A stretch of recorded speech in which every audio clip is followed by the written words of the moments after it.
ప్రభునందు ప్రియ పరిశుద్ధ దేవుని కుమారులారా, దేవుని కుమార్తెలారా, మీ అందరికీ మన ప్రభును రక్షకుడైన యేసుక్రీస్తు వారి పరిశుద్ధమైన నామంలో వందనములు, శుభములు.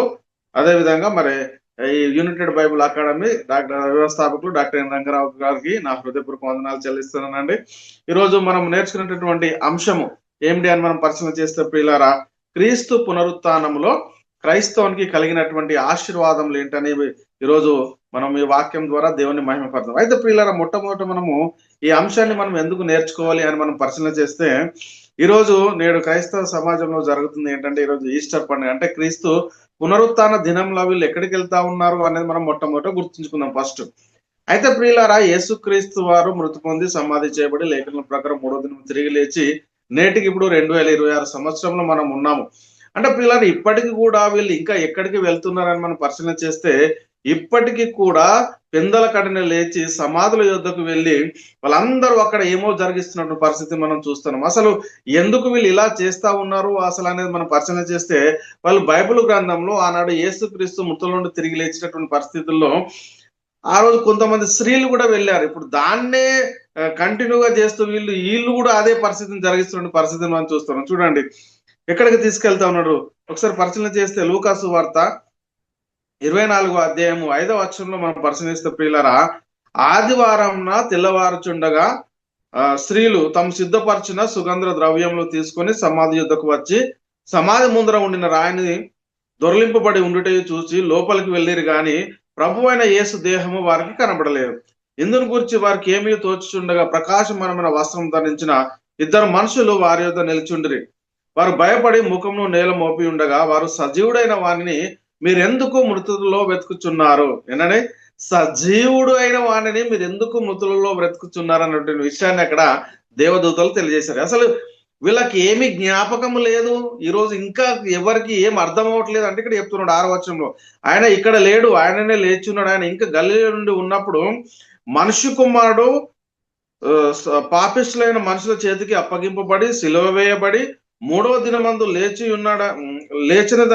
లేచి ఉన్నదని ఆయన మీతో చెప్పిన మాట జ్ఞాపకం చేసుకోండి వారితో చెప్పారు. చూడండి, లేవవలసి ఉన్నదని ఆయన ముందే చెప్పాడు. నేను లేవవలసి ఉన్నది 3వ దినమున అంటే సిలువ వేయబడతాను, మళ్ళీ 3వ దినంలో తిరిగి లేస్తానని చెప్పినటువంటి పరిస్థితుల్లో కూడా వీళ్ళు ఇంకా ఎక్కడ వెతుకుతున్నారంటే సజీవుడైన వాణిని ఇంకా నేటికి కూడా మృతుల్లో వెతుకునేటువంటి పరిస్థితిని మనం చూస్తున్నాం. అసలు ప్రియులారా, యేసుక్రీస్తు మరణ సమాధి పునరుత్థానంలో ఏం జరిగింది అనేది కూడా ఇప్పటికి కూడా అనేక మందికి అర్థం కానటువంటి పరిస్థితిలో ఉంది. చూడండి ప్రియులారా, ఇలాంటి పరిస్థితిలో ఉన్నాం మనం. ఒకసారి పరిశీలన చేస్తే ప్రియులారా, ఇది ఎంత భయంకరమైన పరిస్థితి. ఇక్కడ అదే విధంగా మనం పరిశీలిస్తే ప్రియులారా, రోమిలకు రాసిన పత్రిక 1:5 కూడా మృతుల నుండి పునరుత్థానమైన పరిశుద్ధమైన ఆత్మను బట్టి దేవుని కుమారుడుగా ప్రభావంతో నిరూపించుకుని ఆయన ఇప్పుడు పరలోకం వెళ్ళి పరలోకంలో తండ్రి అన్న దేవుని కుడిపార్శ్వంలో కూర్చొని ఉన్నా కానీ ఇప్పుడు మనం ఇంకా ఎక్కడ వెతుకుతున్నాము? ఇంకోటి ఏంటంటే, ఇన్ని రోజులేమో ఎంతో విచారంగా, దుఃఖంగా, బాధగా కలిగినటువంటి వారు ఈ రోజు రాగానే ఇప్పుడు మనకు సంఘాలలో చూస్తే హౌస్ఫుల్ అయిపోతా ఉంటది. రానులు కూడా ఈ రోజు వస్తుంటారు. ఎందుకనంటే ఈ రోజు వేరే కార్యక్రమం జరుగుతుంది అందులో. కాబట్టి ఇప్పుడు ఒకసారి ఆలోచన చేయండి, ఎలాంటి పరిస్థితులు మనం ఉన్నాం అంటే దేవుని యొక్క శక్తిని కానీ క్రీస్తు యొక్క పునరుత్థానాన్ని కానీ మనం ఎంతవరకు గ్రహించగలిగి ఉన్నాము అనేది మొట్టమొదట మనల్ని మనం ఒకసారి పరిశీలన చేసుకోవాలి. కాబట్టి ప్రియులారా, వీళ్ళు ఎందుకు ఇలా చేస్తూ ఉన్నారంటే, దేవుడు చెప్పినటువంటి మాటను వీళ్ళు ఎందుకు అంగీకరించట్లేదంటే, పౌలు గారు ముందే చెప్పాడు రోమిలకు రాసిన పత్రికలో, సహోదరులారా, ఇశ్రాయేలు రక్షణ పొందవలన హృదయాభిలాషయు వారి నిమిత్తం నేను దేవునికి చేయ ప్రార్థన అని చెప్పి అక్కడ ఏమంటారంటే, వారు దేవుని యందు ఆసక్తి గలవారని ఉన్నారని వారి గురించి నేను సాక్ష్యం ఇచ్చుచున్నాను, ఆయనను వారి ఆసక్తి జ్ఞానానుసారమైనది కాదు అంటాడు. అయితే ఒకసారి ఆలోచన చేయాల్సినటువంటి అవసరం ఎంతైనా ఉంది ప్రియులారా. ఈరోజు మన ఆసక్తి ఎలా ఉంది? దేవుని జ్ఞానానుసారంగానే ఉందా, లేక ఈ లోక ఆచారాల వైపు ఉందా అనేది మనం మొట్టమొదట ఒకసారి పరిశీలన చేసుకోవాల్సినటువంటి అవసరం ఎంతైనా ఉంది ప్రియ సహోదరి, ప్రియ సహోదరు. అందుకే ప్రియులారా, మనం పరిశీలన చేస్తే యేసుక్రీస్తు వారి గురించి ముందే దావీదు గారు ప్రవచించారు.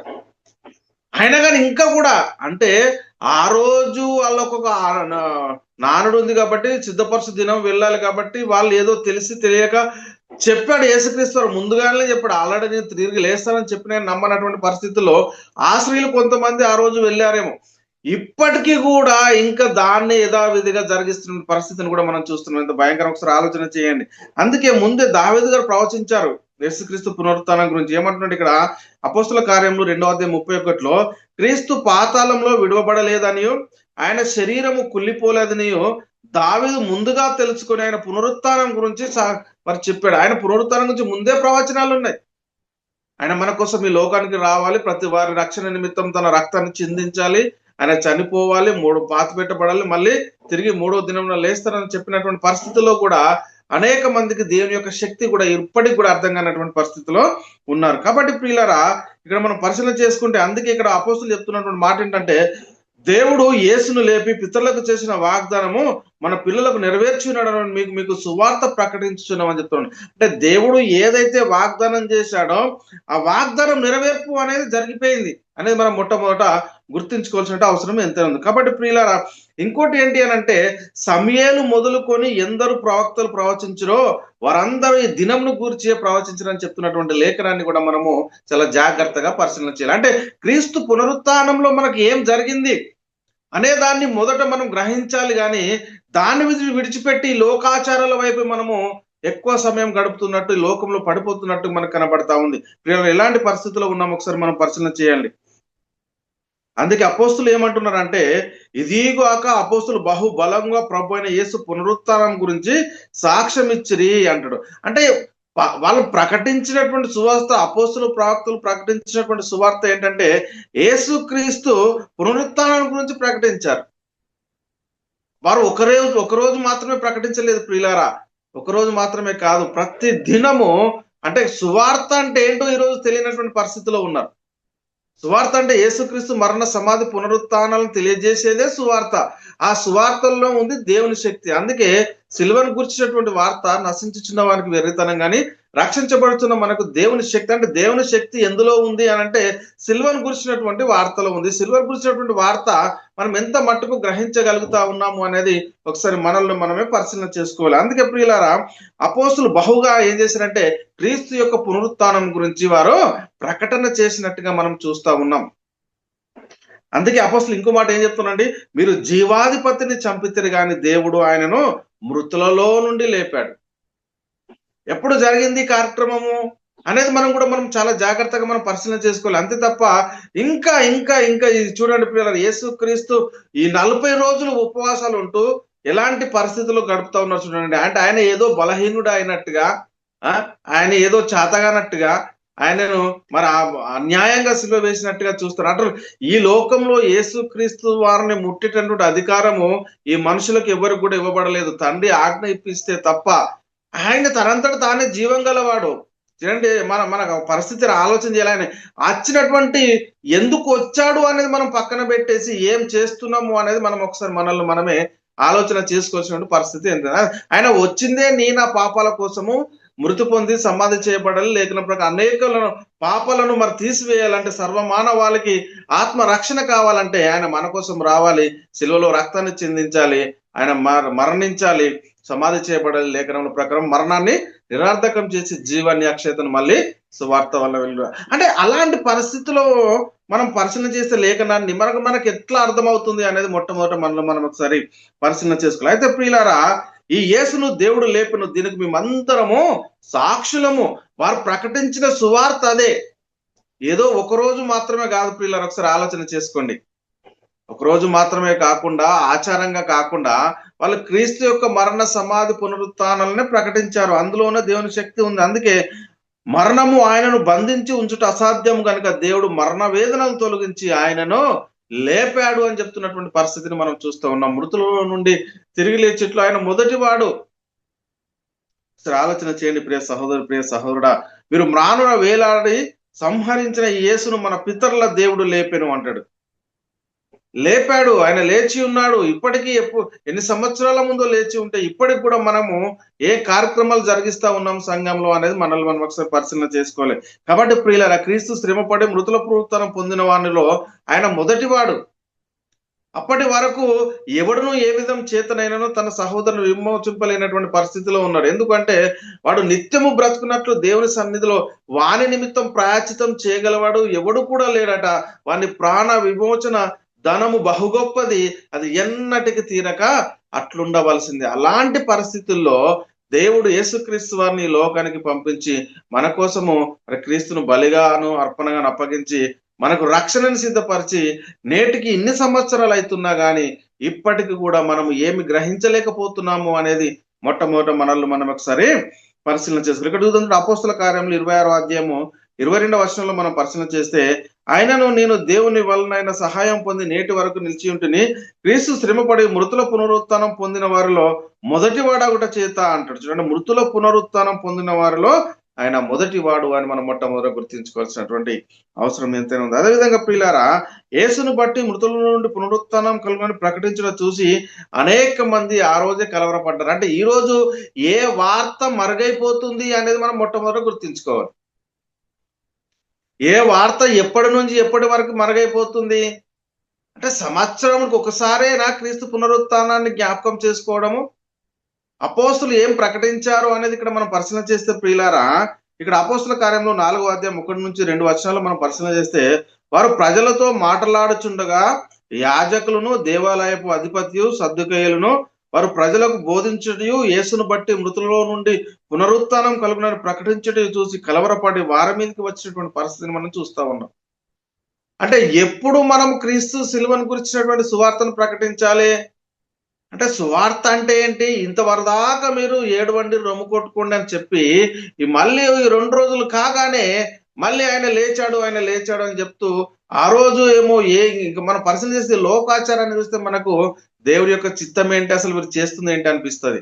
చూడండి పిల్లలు, ఈ ఉపవాస దినాల్లో ఎంతో ఏడుస్తూ రోధిస్తూ ఏమీ తినకుండా ఉపవాసాలు ఉండి ఈ రోజు రాగానే మళ్ళీ అన్ని తినేటటువంటి పరిస్థితి. అంటే ఈ రోజుల్లో ఏం జరుగుతా ఉంది అంటే, దేవునితో నువ్వు ఎంతవరకు జీవించగలుగుతావు, దేవుని యొక్క సంకల్పాన్ని మనం ఎంతవరకు ఆలోచించగలుగుతా ఉన్నాము అనేది మొట్టమొదట మనం గుర్తుంచుకోవాల్సినటువంటి అవసరం ఎంతైనా ఉంది పిల్లలు. అంటే సువార్త అనగానే ఏదో ఒక రోజుకు మాత్రం పరిమితం కాదు. క్రీస్తు మరణ సమాధి పునరుత్థానాలు ప్రకటించడం అనేది ప్రతిదినము నువ్వు సువార్త ప్రకటిస్తున్నావు అంటే అందులో క్రీస్తుని గురించినటువంటి పునరుత్థానము ఉండాలి అని మనం మొట్టమొదట గుర్తించుకోవాల్సినటువంటి అవసరము ఎంత ఉంది.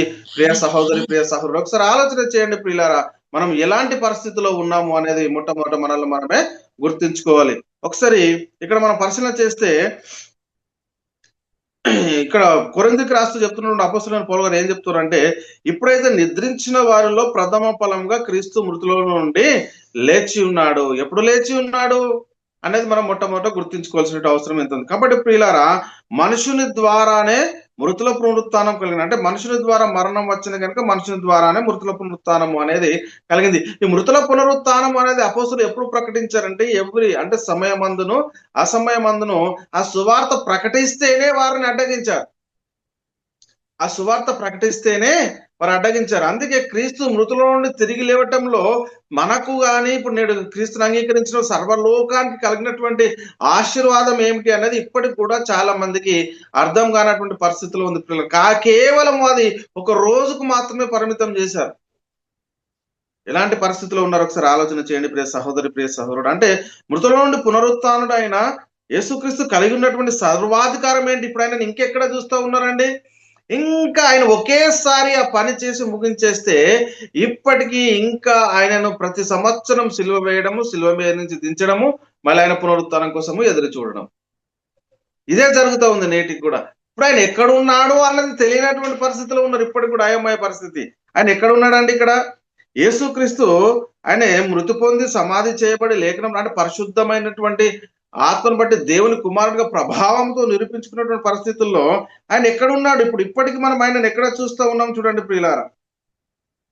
ఆయన పరలోకంలో ఉన్నాడు. పరలోకంలో ఉన్న మాత్రమే కాదు, ఆయనకు సర్వాధికారం ఇవ్వబడి ఉందని కూడా మనం మొట్టమొదటి గుర్తించుకోవాలి.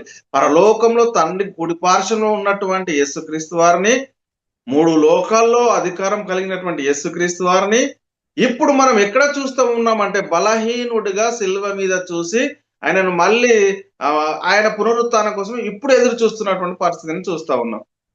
అంటే మనం జరిగించేటటువంటి కార్యక్రమము దేవుని జ్ఞానానుసారమైనదైనా కాదని ఒకసారి మనల్ని మనమే ముఖ్యంగా పరిశీలన చేసుకోవాలి. అసలు మన విశ్వాసం ఏంటో మనకు తెలియనటువంటి పరిస్థితుల్లో ఉన్నామండి ఈరోజు. ఇక్కడ మనం పరిశీలన చేస్తే ఫిలిప్పీయులకు రాసిన పత్రిక 2వ అధ్యాయము 9-11 వచనాల్లో మనం పరిశీలన చేస్తే, అందుచేతను పరలోకమందున్న వారిలో గాని, భూమి మీద ఉన్న వారిలో గాని, భూమి కింద ఉన్న వారిలో గాని, ప్రతివాని మోకాలు యేసు నామమున వంగునట్లును, ప్రతివాని నాలుకయు తండ్రి అయిన దేవుని మహిమార్థమై యేసుక్రీస్తు ప్రభు అని ఒప్పుకొన్నట్లును దేవుడు ఆయనను అధికముగా హెచ్చించి ప్రతి నామంకు పైనామం ఆయనకు అనుగ్రహించాడు. అంటే ఇప్పుడు యేసుక్రీస్తు వారు దేవుని తండ్రి అయిన దేవుని కుడిపార్శ్వంలో ఆసీనుడై ఉన్నాడు. 3 లోకాల్లో అధికారం కలిగి ఉన్నాడు. ఆయన రాజ్యపాలన చేస్తూ ఉన్నాడు.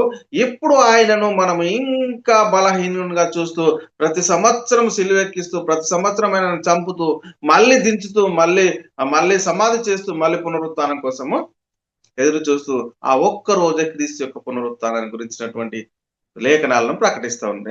అంటే ఎలా ఉంది మన పరిస్థితి, ఎక్కడికి వెళ్తా ఉన్నాము అనేది మనల్ని ఒకసారి పరిశీలన చేసుకోవాలి ప్రియ సహోదరి, ప్రియ సహోదరుడా. అందుకే ఇక్కడ మన పరిస్థితి, ఆయన బలాతిశయం చేత క్రీస్తును మృతుల నుండి లేపి సమస్తమైన ఆధిపత్యం కంటేను, అధికారం కంటేను, శక్తి కంటేను, ప్రభుత్వం కంటేను యుగమందు మాత్రమే కాదు, రాబో యుగమందు కూడా, ఇక్కడ చూస్తూ చాలా స్పష్టంగా చెప్తున్నాడు అండి, రాబో యుగమందు కూడా ఆయన అధికముగా హెచ్చించాడు. మరి అలాంటి పరిస్థితుల్లో ఇప్పుడు మనం ఎక్కడ చూస్తా ఉన్నాం, ఎలాంటి పరిస్థితిలో ఉన్నాం ఒకసారి ఆలోచన చేయండి ప్రియులారా. ఎలాంటి పరిస్థితిలో ఉన్నాము? అందుకే ప్రియులారా, ఇక్కడ మనం పరిశీలన చేస్తే, పేరు పొందిన ప్రతి నామం కంటేను ఎంతో హెచ్చుగా పరలోకమందు ఆయన తన కుడిపార్శ్వంలో కూర్చుండి పెట్టుకున్నాం. ఆయన మృతుల నుండి తిరిగి లేచిన తర్వాత యేసుక్రీస్తును ఇప్పుడు మనం అక్కడ చూడాలి, పైన యేసుక్రీస్తును తండ్రి కుడిపార్శ్వంలో మనం చూడాలి తప్ప, యేసుక్రీస్తును ఇంకా నేటికి శిలువ మీద చూస్తూ ఇంకా సమాధి వైపు కాదు వెళ్ళాల్సింది. ఆయన యొక్క మార్గంలో మనం వెళ్ళాలి. తండ్రి మనకు అనుగ్రహించినటువంటి రక్షణ మార్గంలో మనం వెళ్ళాలి. ఆ సువార్తను ప్రకటించే దిశగా వెళ్ళాలి. మనల్ని మనము మార్చుకోవాల్సినటువంటి అవసరం ఎంతైనా ఒకసారి ఆలోచన చేయండి ప్రియ సహోదరు, ప్రియ సహోదరుడా. ఎలాంటి పరిస్థితులు ఉన్నాం? ఆయన పరలోకం వెళ్ళి దూతల మీదను, అధికారుల మీదను, శక్తుల మీదను ఆయన అధికారం పొందిన వాడే తండ్రి కుడిపార్శ్వం నుండి అంత స్పష్టంగా లేఖనాలు చెలవిస్తూ ఉంటే, ఇంకా ఇంకా ఇంకా ఇంకా ఆయనను ఎక్కడ చూస్తూ ఏం చేస్తున్నాం, మన కార్యక్రమాల ద్వారా దేవునికి ఏమైనా మహిమ జరుగుతుందా లేదా అనేది ఒకసారి మనల్ని మనమే పరిశీలన చేసుకోవాల్సిన అవసరం ఏంటంటే, ఇక్కడ చూద్దాం చూడండి. పేతురు గారు రాసిన మొదటి పత్రిక, అపోస్తులైన పేతురు గారు రాసిన మొదటి పత్రిక 3వ అధ్యాయం 22వ వచనంలో మనం పరిశీలన చేస్తే, ఆయన పరలోకమునకు వెళ్ళి దూతల మీదను, అధికారుల మీదను, శక్తుల మీదను అధికారం పొందిన వాడై దేవుని కుడిపార్శ్వంలో ఉన్నాడు ప్రియులారా. ఆయన తండ్రి కుడిపార్శ్వంలో ఉంటే ఆయన ఇంకా మనం ఎక్కడ తెల్లవారంగానే ఎక్కడికి వెళ్ళి వెతుకుతా ఉన్నారు?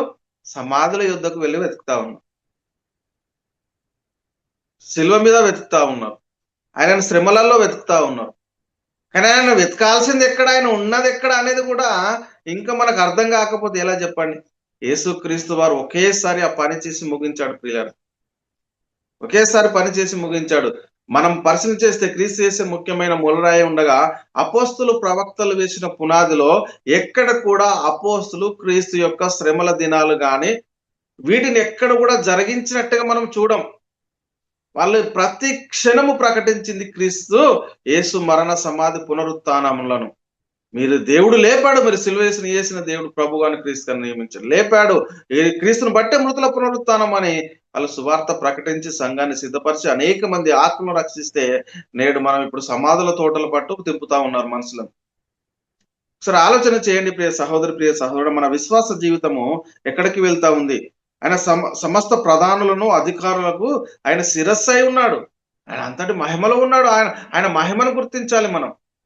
చూడండి ప్రియులారా, ఇక్కడ కొలస్సీలకు రాసిన పత్రిక 2:10లో, మరియు ఆయన యందు మీరును సంపూర్ణులై ఉన్నారు. ఆయన సమస్త ప్రధానులకును, అధికారులకును శిరస్సు. తండ్రికి తప్ప సమస్తమైనటువంటి అధికారము యేసుక్రీస్తు వారికి అనుగ్రహించబడిందని మనం మొట్టమొదటి గుర్తించుకోవాల్సినటువంటి అవసరం ఎంత. కాబట్టి ప్రియులారా, దేవుడు ఆయనను అధిపతిగాను, రక్షకునిగాను తన దక్షిణ హస్తబలము చేత హెచ్చించి ఉన్నాడు.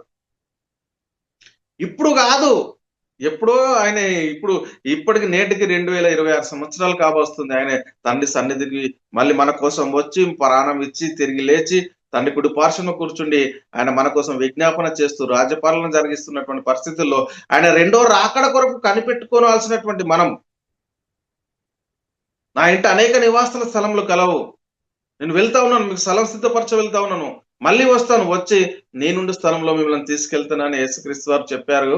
ఆయన యొక్క రెండో రాకడ కోసము మనము సిద్ధపడాల్సింది పోయి ఈరోజు మనం జరిగిస్తున్నటువంటి కార్యక్రమాలు ఏంటి అనేది ఒకసారి ఆలోచన చేయాలి. ఇక్కడ చూస్తాం చూడండి ప్రియులారా, అపోస్తుల కార్యములు 5వ అధ్యాయం 31 నుంచి 32 వచనంలో మనం పరిశీలన చేస్తే, ఇశ్రాయేలుకు మారు మనసును పాప క్షమాపణను దయచేయుటకై దేవుడైనను అధిపతిగాను రక్షకునిగాను తన దక్షిణ హస్తబలం చేత హెచ్చించి ఉన్నాడు. మేమును దేవుడు తనకు విధేయులైన వారికి అనుగ్రహించిన పరిశుద్ధాత్మయు ఈ సంగతులకు సాక్షులమై ఉన్నామని చెప్పినటువంటి పరిస్థితిని మనం ఇక్కడ చూస్తా ఉన్నాం. అయితే పిల్లల మనకి ఏమి అర్థం అవ్వట్లేదు. ఇంకా క్రీస్తు యొక్క పునరుత్థానంలో క్రైస్తవునికి కలిగినటువంటి ఆశీర్వాదము ఎప్పటి నుంచి మనకు ఉంది అనేది కూడా ఇది అర్థం కానటువంటి పరిస్థితిలో ఉన్నారు ప్రియులారా. అందుకే ఇక్కడ మనం పరిశీలన చేస్తే, మీరు సిలువ వేసిన దేవుడు ప్రభుగాను క్రీస్తుగాను నియమించను, ఇదందరూ తెలుసుకోవాలి సమస్త మానవాలు. ఆయన లేచి ఉన్న తర్వాత కూడా ఇంకా మనము ఆయన కోసము ఏడుస్తూ రొమ్ము కొట్టుకుంటూ ఇంకా సమాధులతో వెళ్ళేటటువంటి పరిస్థితిగా ఉండకూడదని మనం మొట్టమొదట గుర్తించుకోవాలి ప్రియులారా. అనే పునరుత్థానం యొక్క బలం, శక్తి ఏంటి అనేది మనం మొట్టమొదట గ్రహించుకోవాలి. కాబట్టి యేసుక్రీస్తు అందరికీ ప్రభు, ఆయన ద్వారా దేవుడు సమాధానకరమైన సువార్తను ప్రకటించాడు ప్రియులారా. ఆయన అందరికీ ప్రభువుగా ఉన్నాడు, అధిపతిగా ఉన్నాడు. ఆయన రెండో రాకడ రాబోతా ఉన్నాడు. ఆయన వచ్చేటప్పుడు మన విశ్వాస జీవితము మరి ఆయన సిగ్గులేని ముఖాలతో ఎదుర్కొనే విధంగా ఉందా లేదా, మన విశ్వాస జీవితము ఎలా ఉంది, లేకపోతే అక్రమం చేయవల నా యొద్ద నుండి తొలగిపోయినటువంటి పరిస్థితిలో ఉన్నామా అనేది ఒకసారి ఆలోచన చేయాలి. కాబట్టి ప్రియులారా, మనం పరిశీలన చేస్తే దేవుని కృప వల్ల ఆయన ప్రతి మనుషుని కొరకు మరణం అనుభవించినట్లు దూతల కంటే కొంచెం తక్కువగా చేయబడిన యేసు మరణం పొందినందున మహిమా ప్రభావాలతో కిరీటం ధరించిన వారిని ఆయనను ఇప్పుడు తండ్రి కుడిపార్శ్వన ఉండి రాజ్యపాలైన కిరీటం ధరించిన వారిని ఆయనను చూడాల్సింది పోయి మనం ఎక్కడ చూస్తా ఉన్నామో అనేది ఒకసారి మనల్ని మనమే పరిశీలన చేసుకోవాల్సినటువంటి అవసరం ఎంతైనా ఉంది ప్రియులారా. కాబట్టి యేసు మృతుల నుండి పునరుత్తరావడం వల్ల సర్వలోకానికి కలిగినటువంటి ఆశీర్వాదాలు ఇప్పటికి కూడా చాలా మందికి అర్థం కానటువంటి పరిస్థితులు ఉన్నాయి ప్రియులారా. ఏమంటారు, ఆయన మన అపరాధం నిమిత్తం అప్పగింపబడి మనం నీతిమంతులుగా తీర్చబట్టుగా లేచాడు. ఆయన లేచి తండ్రి కుడిపార్శ్వనకి వెళ్ళిపోయాడు ఎప్పుడో. ఇంకా మనం ఎలాంటి పరిస్థితిలో ఉన్నాం, ఆ రక్షణను పొందుకొని, ఆ రక్షణ భాగ్యాన్ని మనం ధరించుకొని, ఆ మహిమ వస్త్రాలను మనం ధరించుకొని, ఆ ఆత్మ మనల్ని రక్షించేటటువంటి శక్తి గల వాక్యాన్ని మనం విశ్వసిస్తూ ఆయన రాకడ కోసం కనిపెట్టాల్సింది మనము ఎక్కడ ఉన్నాం చూడండి ప్రియులారా. రోమీయులకు రాసిన పత్రిక 4:25లో ఈ మాటలు రాయబడినాయి. అదేవిధంగా ప్రియులారా, మనం పరిశీలన చేస్తే తిమోతికి రాసిన 2వ పత్రిక 1వ అధ్యాయం 9-10లో ఇక్కడ రాయబడినటువంటి వచనాన్ని మనం చూస్తాం. అపోస్తలుడైన పౌలు గారు తిమోతికి రాసిన 2వ పత్రిక 1:9-10లో, మన క్రియను బట్టి కాక తన సంకీయ సంకల్పం బట్టి అనాది కాలంలోనే క్రీస్తు యేసునందు మనకు అనుగ్రహించబడినది, క్రీస్తు యేసును మన రక్షకుని ప్రత్యక్షత వలన బయలుపరచబడినది, ఆయన తన కృపను బట్టి మనల్ని రక్షించి పరిశుద్ధమైన పిలుపుతో ఆయన మనల్ని పిలిచిన క్రీస్తు యేసు మరణమును నిరార్థకం చేసి జీవమును అక్షయతను సువార్త వలన వెలుగులోనికి తీసుకొచ్చాడు. ఈ మరణాన్ని నిరార్థకం చేసి జీవాన్ని అక్షయతను వెలుగులోనికి తీసుకొచ్చినటువంటి ఈ సువార్తను మనము ఎంతవరకు గ్రహించగలుగుతా ఉన్నామో, ఎప్పుడు ఇది వెలుగులోనికి వచ్చింది అనేది మనం మొట్టమొదటి గుర్తించుకోవాల్సినటువంటి అవసరం ఎంతైనా ఉంది ప్రియ సహోదరి, ప్రియ సహోదరుడు. కాబట్టి మరణము యొక్కయు పాతాళలోకేమో తాళపు చెవులు ఆయన స్వాధీనంలో ఉంచుకున్నవాడు. ఆయన కోసం ఈ 40 రోజులు రోధిస్తూ రొమ్ము కొట్టుకుంటూ బలహీనునిగా చూస్తూ ఆయనను సిలువ వేస్తూ మళ్ళీ పునరుత్థానం రాగానే ఆయనను ఇలా ఘనపరుస్తూ ఉన్నటువంటి పరిస్థితిని మనం చూస్తున్నాం. అసలు ఎప్పుడు ఏం చేస్తా ఉన్నామో మనకి అర్థం కాకుండా చేస్తున్నాడు సాతాను. ఇక్కడ చూస్తే ప్రియులారా, నేను మొదటి వాడను కడపటి వాడను జీవించేవాడను మృతులనైతిని గాని ఇదిగో యుగ యుగములు సజీవుడునై ఉన్నాను. మరియు ఇక్కడ ఏమంటాడు, మరియు మరణము యొక్కయు పాతాళలోకం యొక్కయు తాళపు చెవులు నా స్వాధీనములో ఉన్నవి. మరణం యొక్క పాతాళం యొక్క తాళపు చెవులు స్వాధీనంలో ఉన్నవి ఆయన గురించి మనం ఈ రోజు ఏం జరిగిస్తా ఉన్నామండి. ఎలాంటి పరిస్థితిలో ఉన్నామో, ఆయన యొక్క పునరుత్థాన శక్తి ఏంటి అనేది మనం గుర్తించగలుగుతా ఉన్నామా సరే ఆలోచన చేసుకున్నాం. మృతుల నుండి యేసుక్రీస్తు తిరిగి లేచడం వల్ల జీవంతో కూడినటువంటి నిరీక్షణ మనకు వచ్చేసింది. ఒకప్పుడు నిరీక్షణ లేదు, ఇప్పుడు మనకు నిరీక్షణ వచ్చింది ప్రియులారా. అందుకే మృతుల నుండి యేసుక్రీస్తు తిరిగి లేచడం వల్ల జీవంతో కూడిన నిరీక్షణ మనకు కలుగునట్లు, అనగా అక్షయమైనది, నిర్మలమైనది, వాడబారిన స్వాస్థ్యము మనకు కలుగునట్లు ఆయన తన విశేష కనికరం చొప్పున మనల్ని మరలా జన్మింపజేశాడు అనేటువంటి విషయాన్ని మనం ఇక్కడ గుర్తించగలగాలి ప్రియులారా. అక్షయమైనది, నిర్మలమైనది. చూడండి ప్రియుల, ఆయన మృతుల నుండి తిరిగి లేచిన తర్వాత మనకు కలిగినటువంటి ఆశీర్వాదం, ఆ ఆశీర్వాదం పొందుకొని ఆయనలో నిలకడగా ఉంటూ తండ్రితో, అంటే అందుకే మన సహవాసం అయితే తండ్రితో కూడాను ఆయన కుమారుడైనటువంటి యేసుక్రీస్తుతో ఉన్నది. మన సహవాసం వారితో జరిగిస్తే మనం ఈ లోకంలో జరుగుతున్నటువంటి ఆచారాలను మనము అనుసరించము. ఇప్పుడు మన సహవాసము లోకంతో ఉన్నట్లుగా కనబడతా ఉంది. మన సహవాసం ఎటుంది ఇప్పుడు? తండ్రితో కూడా ఆయన కుమారుడైన యేసుక్రీస్తుతో లేదు ఇప్పుడు సహవాసము. లోకంతో సహవాసం చేస్తున్నాం కాబట్టి లోక ఆచారాల వైపు మనము జరిగిస్తున్నటువంటి పరిస్థితిని మనం ఒకసారి మొట్టమొదట గుర్తుంచుకోవాల్సిన అవసరం. ఎలాంటి పరిస్థితిలో ఉన్నామండి మనం? దేవుడు ప్రభువును లేపి మనలను కూడా తన శక్తి వలన లేపుతున్నటువంటి విషయాన్ని దేవుడు మనకు ముందే తెలియజేశాడు. యేసుక్రీస్తు మృతుల పునరుత్థానంలో మొదటివాడు. ఆయన ఎవరైనా విశ్వాసం ఉంచితే దేవుడు ఎలాగైతే క్రీస్తుని లేపాడో మనల్ని కూడా తన శక్తి వలన లేపుతాడు అని చెప్పినటువంటి లేఖన భాగాన్ని మనము ఎంత మటుకు గృహించగలుగుతా ఉన్నాం ప్రియులారా? సంవత్సరానికి ఒకే రోజేనా? ఒకసారి ఆలోచన చేయండి ప్రియులారా. మన ప్రభు అయిన యేసును లేపిన వాడు యేసుతో మిమ్మల్ని కూడా లేపి మీతో కూడా తనదేంట నిలబెట్టునని ఎరిగి ఉండాలి. మన యొక్క విశ్వాసానికి ఫలమేంటి, మన నిరీక్షణకు ఫలం ఏంటి అనేది మొట్టమొదటి మనం గుర్తించుకోవాలి. ఇక్కడ చెప్తా ఉన్నాడు ప్రియుడు, కాగా విశ్వసించి కనుక మాటలాడితే నేను రాయబడిన ప్రకారము అట్టి విశ్వాసంతో కూడిన ఆత్మగల వారమై ప్రభు అయిన యేసును లేపిన వాడు యేసుతో మమ్మును కూడా లేపి మీతో కూడా తన ఎదుట నిలబెట్టిన నేరిగి మేము నిశ్చయించుచున్నాము గనక మాటలాడుచున్నాము. ఎందుకు మేము ప్రకటిస్తా ఉన్నాము? ఎందుకు సువార్త సత్యాన్ని మేము ప్రకటిస్తూ ఉన్నాము? ఎందుకు క్రీస్తు మా పునరుత్థానాన్ని గురించి మేము ప్రకటిస్తున్నాము? పునరుత్థానంలో దేవుని యొక్క శక్తిని గురించి మేము ప్రకటిస్తున్నామని ఎందుకు అపోస్తలులు చెప్తా ఉన్నారంటే వాళ్ళు విశ్వసించారు. ఆ విశ్వాసాన్ని బట్టి వాళ్ళు మాట్లాడుతూ ఉన్నారు. ప్రభు అయిన యేసును లేపిన వాడు యేసుతో మమ్మను కూడా లేపి మీతో కూడా తన ఎదుట నిలబెట్టిన నేరిగి మేమును విశ్వసించుచున్నాం. అంటే యేసుక్రీస్తు మృతుల నుండి తిరిగి లేవడం ద్వారా జీవముతో కూడినటువంటి నిరీక్షణ, పరలోక పౌరసత్వము, దేవుని కుమారత్వము, పరిశుద్ధుల స్వాస్థ్యంలో పాలివారము, దేవుని ఇంటివారమైనటువంటి పరిస్థితిని మనం చూస్తున్నాం. మరి అది ఎప్పుడు జరిగింది అనేది మనం గ్రహించేటటువంటి పరిస్థితి కూడా ఉండాలి ప్రియులారా. చాలా జాగ్రత్తగా మనం ఉండాలి. కాబట్టి క్రీస్తునందు ఆదామునందు అందరూ ఎలాగో మృతి పొందిరో అలాగనే క్రీస్తునందు అందరూ బ్రతికింపబడతారు. అంటే క్రీస్తు పునరుత్థానంలో ఎవరైతే మరి పాలు పంపులు పొందుకుంటారో, అంటే పునరుత్థంలో పాలు పంపులు పొందుకోవడం అంటే ఏంటి అంటే ఎవరైతే యేసుక్రీస్తు దేవుని కుమారుడు, యేసుక్రీస్తు ప్రభువు, యేసుక్రీస్తు రక్షకుడు, యేసుక్రీస్తు ద్వారా పాపక్షమాపణ, రక్షణ, నిత్య జీవము, పరలోకం అని నమ్మి విశ్వసించి మారు మనసు పొంది పశ్చాత్తాపడి యేసుక్రీస్తు నామంలో బాప్తిసం తీసుకొని సంఘంలో ఎవరైతే చేర్చబడతారో వారే మరి క్రీస్తునందు విశ్వాసం ఉంచిన వారు. వారినే దేవుడు మళ్ళా క్రీస్తును రెండో రాకడ వచ్చినప్పుడు క్రీస్తుతో పాటు తీసుకెళ్లి దేవుని సన్నిధిలో ఉంచేటటువంటి పరిస్థితి. ఒకసారి ఆలోచన చేయండి ప్రియ సహోదరు, ప్రియ సహోదరుడు, మనం ఎలాంటి విషయంలో ఉన్నాము? మరి క్రీస్తునందు అందరూ బ్రతికింపబడేటటువంటి పరిస్థితిలో ఉన్నామా? కాబట్టి ప్రియుల ప్రతివాడు తన వరుసలలోనే బ్రతికింపబడునట. ప్రథమ ఫలం క్రీస్తు, తర్వాత క్రీస్తు వచ్చినప్పుడు ఆయన వారు బ్రతికింపబడరు. ఇప్పుడు ఈ క్రీస్తు నందు మృతులైన వారందరూ ఎక్కడ ఉన్నారంటే పరదేశంలో నెమ్మది పొందుతున్నారు. ఆయన రెండో రాకడ వచ్చేటప్పుడు వారిని వెంట పెట్టుకుని వస్తాడు. మరి ఆయన యందు విశ్వాసం ఉంచినటువంటి మనము ఒకవేళ క్రీస్తు రాక ఆలస్యం అయితే సజీవులుగానే మనం మన శరీరం, ఈ దీన శరీరము తన మహిమ శరీరానికి సమరూపంగా మారి ఆయనతో పాటు మనము మరి దేవుని సన్నిధానానికి వెళ్లాల్సినటువంటి మనము ఇలాంటి కార్యక్రమాలు చేస్తే మరి క్రీస్తు వారితో మనం వెళ్తామా? ఒకసారి ఆలోచన చేయండి ప్రియ సహోదరి, ప్రియ సహోదరుడా. దేవుని యొక్క విశ్వాసము మనలో ఎంతవరకు అంటే ఆయన నిరీక్షణ, విశ్వాసము, మా క్రియాశక్తి మనలో జరుగుతా ఉందా లేదా అనేది మొట్టమొదటి ఒకసారి మనల్ని మనమే పరిశీలన చేసుకోవాల్సిన అవసరం ఎంతైనా ఉంది ప్రియులారా. కాబట్టి ఒకసారి ఆలోచన చేయండి. ఏలైనగా మీరు మృతి పొందుతురు, మీ జీవము క్రీస్తుతో కూడా దేవుని యందు దాచబడి ఉన్నదంట. అంటే యేసుక్రీస్తు నందు ఎవరైతే నిలిచి ఉన్నారో వారి యొక్క జీవాన్ని మరి పరలోకమందు దాచుకున్నవారు, దేవుని పరలోక పౌరసత్వంలో ఉన్నటువంటి వారు. మనం ఈ దేహము ఇక్కడ నిలిచి ఉన్నా ఈ దేహాన్ని విడిచిన తర్వాత మన పౌరసత్వం పరలోకం ఉంటుంది. మరి దాన్ని కాపాడుకోవాలి అని అంటే, ఆ పౌరసత్వాన్ని మనం నిలుపుకోవాలి అని అంటే ఈ లోకంలో ఉన్నప్పుడు మన విశ్వాస జీవితాన్ని మరి క్రీస్తుకు తగినట్టుగా మనము మరి నడుచుకోవాల్సినటువంటి అవసరం ఎంతైనా ఉందని మనం మొట్టమొదట గుర్తించుకోవాలి. అందుకే మీరు క్రీస్తుతో కూడా లేపబడిన వారైతే పైనున్న వాటిని వెతుకుడి, అక్కడ క్రీస్తు దేవుని కుడిపార్శ్వంలో కూర్చుండి ఉన్నాడు. పైనున్న వాటి మీదనే గాని భూ సంబంధమైన వాటి మీద మనసు పెట్టుకొనకుడి అంటున్నాడు. ఏలైనగా మీరు మృతి పొందుతురి, మీ జీవము క్రీస్తుతో కూడా దేవుని యందు దాచబడి ఉన్నది.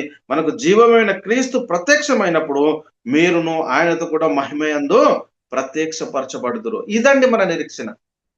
మన విశ్వాస జీవితాన్ని కట్టుకునే పరిస్థితుల్లో మనం ఎలాంటి పరిస్థితులు ఉన్నాము? ఈ మాటలు ప్రియులారా కొలస్సీలకు రాసిన పత్రిక 3వ అధ్యాయం 1-4 వచనాల్లో రాయబడి ఉన్నాయి. అయితే మనము క్రీస్తుతో కూడా లేపబడిన వారమైతే మన చూపు అంతా పై తట్టే ఉండాలి. కానీ ఇక్కడ ఏమంటున్నాడండి, మనకు కానీ ఎటు జరుగుతా ఉందట, పైనున్న వాటి మీదనే గాని భూ సంబంధమైనటువంటి వాటి మీద మనసు పెట్టకూడదు. అంటే దేవుని యొక్క మహిమ, క్రీస్తు యొక్క త్యాగాన్ని నువ్వెంత మట్టుకు గుర్తించగలుగుతా ఉన్నావు అనేది మనం మొట్టమొదటి గుర్తించుకొని, ఈ భూ సంబంధమైనటువంటి ఈ లోక సంబంధమైనటువంటి ఆచారాల్లో కాకుండా ఆయన మీద మనము ఎలాంటి మనసుంచాము, ఆయనను ఎలా గ్రహించగలిగాము అనేది మన విశ్వాస జీవితంలో మనం చేయాల్సినటువంటి మొట్టమొదటి కార్యక్రమము.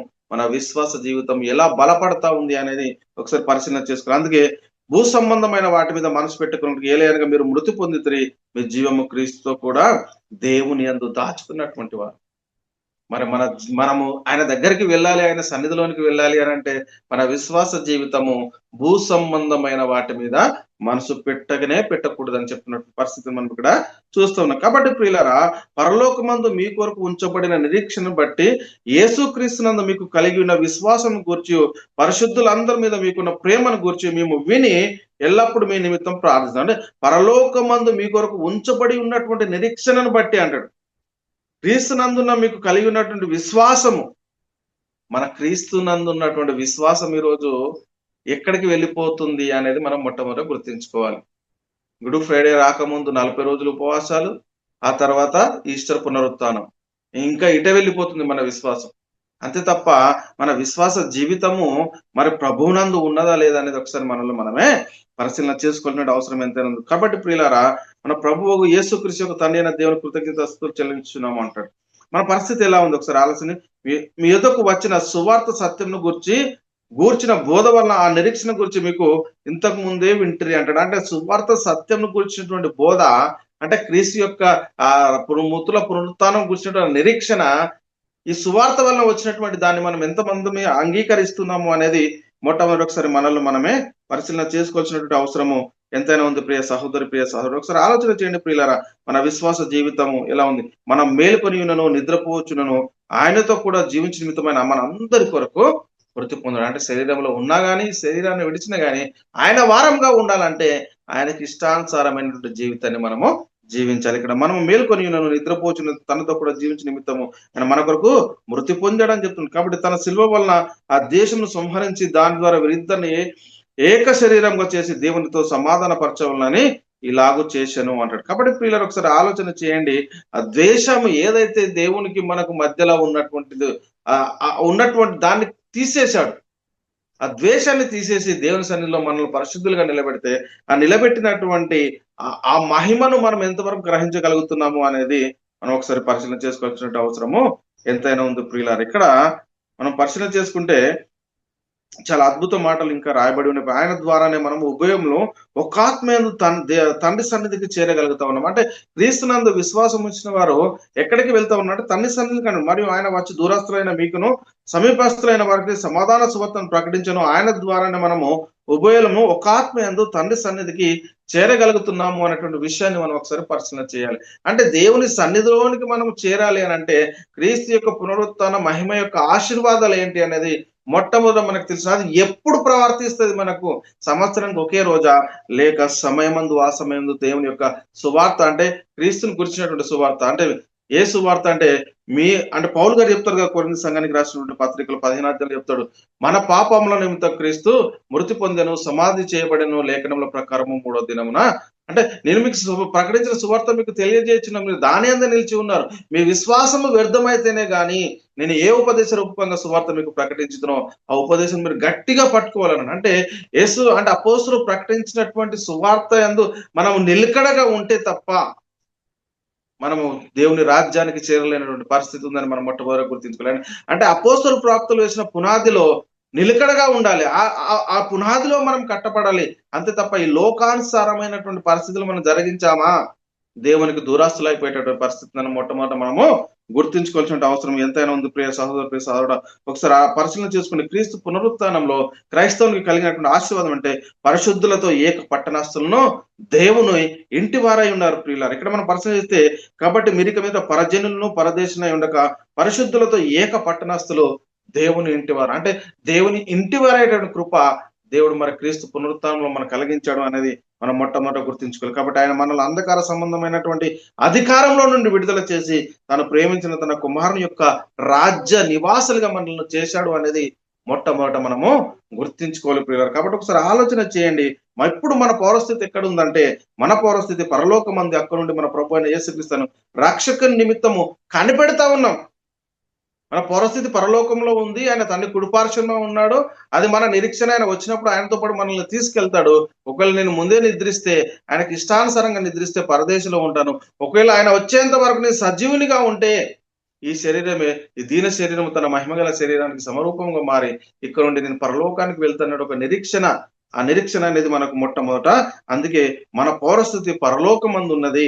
అక్కడ నుండి మన ప్రభు అయిన యేసుక్రీస్తు రక్షణ నిమిత్తం మనము కనిపెట్టున్నటువంటి పరిస్థితి. ఆయన ఎక్కడి నుంచి వస్తాడు అని కనిపెడతా ఉన్నాము. ఆయన ఎక్కడ చూస్తా ఉన్నాము. ఆయన ఇప్పటికీ సిలువలో, ఆ సమాధిలో ఆయన లేవటం, సిలువ వేయబడటము, దింపడము, సమాధి చేయబడటము, లేపబడటం, ఇదే ఇప్పుడు మనం జరిగిస్తా ఉంది. కానీ ఆయన ఎక్కడ ఉన్నాడు? ఆయన ఒకేసారి ఆ పని చేసి ముగించి ఆయన ఎక్కడికి వెళ్ళిపోయాడు అంటే తండ్రి కుడిపార్శ్వంలో ఆసీనుడై ఉన్నాడు. ఆయన రక్షణ నిమిత్తం కనిపెట్టి ఉండి వారి కొరకు మళ్ళీ రాబోతా ఉన్నాడు. అది అటు చూడాల్సింది పోయి లోకానుసారంగా ఈ ఈ కార్యక్రమాలు జరిగిస్తున్న పరిస్థితిని మనం చూస్తూ ఉన్నాం. కాబట్టి మీరు అపరాధం చేతను పాపం చేతను చచ్చిన వారే ఉండగా ఆయన మిమ్మల్ని క్రీస్తు కూడా బ్రతికించను. మీరు వాటిని చేయొచ్చు వాయుమండల సంబంధి అయిన అధిపతిని అనగా అవిధేయులైన వారిని ఇప్పుడు ప్రేరేపించే శక్తికి అధిపతిని అనుసరించి ఈ ప్రపంచ ధర్మం చొప్పున ఒకప్పుడు నడుచుకున్నారు. మళ్ళీ తిరిగి మళ్ళీ అటే నడుచుకున్నటువంటి పరిస్థితిని మనం చూస్తూ ఉన్నాం. కాబట్టి వారితో కలిసి మనం అందరం శరీరం యొక్క మనసు యొక్క కోరికలు నెరవేర్చుకుంటూ మన శరీరానుసలను అనుసరించి మునుపు ప్రార్థించటకు కడమవారి వల్లనే స్వభావ సిద్ధంగా దైవోగ్రతకు పాత్రులమై ఉంటిమి. ఆయనను దేవుడు కరుణా సంపన్నుడై ఉండి మనము మన అపరాధముల చేతను చచ్చిన వరమై ఉన్నప్పుడు సహితం మనల్ని చూపిన తన మహాప్రేమ చేత మనల్ని క్రీస్తు కూడా మనల్ని బ్రతికించనని చెప్తున్నటువంటి మాటలు మనం చూస్తున్నాం. ప్రియులారా, ఒకసారి ఆలోచన చేయండి. చీకటిలో నుండి వెలుగులోనికి, సాతాను అధికారం నుండి దేవుని వైపుకు మనం తిరగాలి. ఆయన మనల్ని చీకటిలో నుండి తన ఆశ్చర్యకరంలోనికి పిలిచాడు. అంటే క్రీస్తు శిలువ యొక్క ఆశీర్వాదాలు ఏంటి అనేది మనం మొట్టమొదట గుర్తించుకోవాల్సినటువంటి అవసరం ఎంతైనా ఉంది ప్రియులు. కాబట్టి నీవు నన్ను చూసి ఉన్న సంగతిని గురించి నేను నీకు కనబడట్లేవు. ఇక్కడ చూస్తాను చూడ ప్రియులు, నేను ఇక్కడ ఏమంటుండో, చీకట్లో నుండి వెలుగులోనికి, సాతాను అధికారం నుండి దేవుని వైపు తిరిగితిమి అని చెప్తున్నటువంటి విషయాన్ని కూడా మనం ఇక్కడ చాలా స్పష్టంగా అర్థం చేసుకోవాల్సిన అవసరం ఎంతైనా ఉంది ప్రియులు. కాబట్టి ఆయన నామం మూలంగా పాప క్షమాపణ, ఆయన యందు విశ్వసించి వాడేవాడో వాడు ఆయన నామం మూలంగా పాప క్షమాపణ పొందునని చెప్తున్నాడు. అంటే ఈ పాప క్షమాపణ, రక్షణ, నిత్యజీవం, పరలోకము, ఈ సువార్త అనేది క్రీస్తు మరణ సమాధి పునరుత్థానంలో ఉంది. దీనినే మనం ప్రకటించాలి. ఇది అనునిత్యం ప్రకటించాల్సిన పరిస్థితి. కాబట్టి ఆ ప్రేణు యందు ఆయన రక్తం వల్ల మనకు విమోచనము అనగా మన అపరాధములకు క్షమాపణ కలిగి ఉన్నదంట. కాబట్టి ఇప్పుడు ఆ కుమారుని యందు మనకు విమోచనము అనగా పాప క్షమాపణ కలుగుచా ఉన్నది. ఆయన లేచాడు, ఎప్పుడో మనకు రక్షణ సిద్ధపరిచాడు. వారికి సిద్ధపరిచినటువంటి ఆ రక్షణను మనం పొందుకొని ఆయన కోసం ఎదురు చూడాల్సింది పోయి, విశ్వాస జీవితాన్ని కాపాడుకోవాల్సింది పోయి, మనం జరిగిస్తున్నటువంటి క్రియల ద్వారా ఎలాంటి చూస్తామని చూడండి ప్రియులారా. క్రీస్తు లేపబడి ఉన్న ఎడల అంటే వాళ్ళు మృతుల పునరుత్థానం గురించి ప్రకటించినా కానీ అనేక మంది ఆ రోజు తిరస్కరించారు. ఇప్పటికీ అలాంటి పరిస్థితి జరుగుతూ ఉంది. ఒకసారి ఆలోచన చేయండి ప్రియ సహోదరి, ప్రియ సహోదరు. ఆయన పొందిన గాయముల చేత మీరు స్వస్థతను పొందితిరి. మనం పాపల విషయమై చనిపోయి నీతి విషయమై జీవించినట్లు ఆయన తానే తన శరీరం అందు మన పాపములను మ్రాను మీద మోసుకొని ఆయన పొందిన గాయముల చేత మనకు స్వస్థ. కాబట్టి ఈ జీవిత కాలం మట్టికి మనం క్రీస్తునందు నిరీక్షించిన వారమైనలా, అంటే ఏమంటారు, మనుషులందరికంటే దౌర్భాగ్యమైనటువంటి పరిస్థితి ఉంది. కాబట్టి ప్రియులారా, మనం నిరీక్షణ కలిగిన వారమై రక్షించబడుతుంది. ఏలైనా మనము నిరీక్షణ కలిగిన వారమై రక్షించబడుతుంది. నిరీక్షింపబడినది కనపడినప్పుడు నిరీక్షణ పని ఉండే తను చూస్తున్న దానికోసము ఎవడు నిరీక్షించను అని చెప్తున్నాడు. కాబట్టి మృతులలో నుండి ఆయనను లేపిన వాని దీన్ని నమ్మటకు అందరికీ ఆధారం కలిగి ఉంది అంటుండు. సరే ఆలోచన చేయండి. ఇప్పుడు క్రీస్తు మృతుల నుండి లేచి ఉన్న తర్వాత మన విశ్వాస జీవితాన్ని మనం ఎటువైపు కడుక్కుంటున్నాం. కాబట్టి ప్రియుల, తన మృతులను సజీవులకు ప్రభువుటకు ఇందు నిమిత్తమే కదా ప్రభు ఆయనను లేపెను అంటాడు. కాబట్టి ఇక్కడ చూస్తే తన మృతులకును సజీవులకును ప్రభువుటకు ఇందు నిమిత్తమే కదా క్రీస్తు చనిపోయి మరలా బ్రతికెను. ఒకసారి ఆలోచన చేయండి ప్రియులారా. మరి దేవుడు సజీవులకును మృతులకును మరి తీర్పు తీర్చుతాడు. మన పరిస్థితి ఎలాంటి పరిస్థితిలో ఉన్నాం ఒకసారి ఆలోచన చేయండి ప్రియులారా. దేవుడు సజీవులకును మృతులకు న్యాయాధిపతిగాను ఆయనను నియమించి ఉన్నాడు ప్రియులారా. ఇది కాక సజీవులకు మృతులకట న్యాయాధిపతిగా అతను నియమించి వాడు ఈయనే అని ప్రజలకు ప్రకటించి దృఢసాక్ష్యం ఇవ్వాలని మాకు ఆజ్ఞాపించిన దేవుని కుడిపార్శ్వన ఉన్నవాడును మన కొరకు విజ్ఞాపన చేస్తూ ఉన్నాడు. ఆయన రెండోరు అక్కడ రాబోతూ ఉన్నాడు. కాబట్టి ఒకసారి ఆలోచన చేయండి ప్రియులారా. మన విశ్వాస జీవితాన్ని మనము ఎలా కట్టుకుంటున్నాం. ఏదో కొద్ది రోజులు రాగానే దాని గురించినటువంటి ఆ వాక్యం ప్రకటిస్తూ మళ్ళీ మన విశ్వాస జీవితం ఈ లోకం వైపు చూస్తున్నటువంటి పరిస్థితి. కానీ ఆయన ఒకేసారి ఆ పని చేసి ముగించాడు. కాబట్టి ప్రతి సంవత్సరము మనము ఎలాంటి కార్యక్రమాలు జరిగిస్తున్నాం అనేది ఒకసారి మనల్ని మనం గుర్తుంచుకొని, మరి దేవుడు మనల్ని ఏ విధంగానైతే మరి రక్షించాడో, క్రీస్తు అంటే చీకట్లో నుండి తన ఆశ్చర్యకరమైన పిలిచాడో, ఆ పిలిచినటువంటి గుణాతిశయములను మనం ప్రచురణ చేయాలి. అంటే క్రీస్తు మరణ సమాధి పునరుత్థానం ప్రకటించి అనేక మందికి నిత్య జీవాన్ని మనము అనుగ్రహించాలి. కాబట్టి అగ్నిలో నుండి లాగినట్టు కొందరినైనా మనం రక్షించి మరి దేవుని కృపలో మనం పాలు పొందుకోవాలని, మరి ఇట్టి కృప దేవుడు మనందరికీ అనుగ్రహించును గాక. చెప్పబడినటువంటి వాక్యము దేవుడు మనందరి హృదయంలో నీరు గట్టి ఫలింపజేయను గాక. నాకు ఈ అవకాశం ఇచ్చినటువంటి యునైటెడ్ బైబిల్ అకాడమీ రంగారావు గారికి నా హృదయపూర్వక వందనాలు చెల్లిస్తున్నాను. అందరికీ వందనాలు.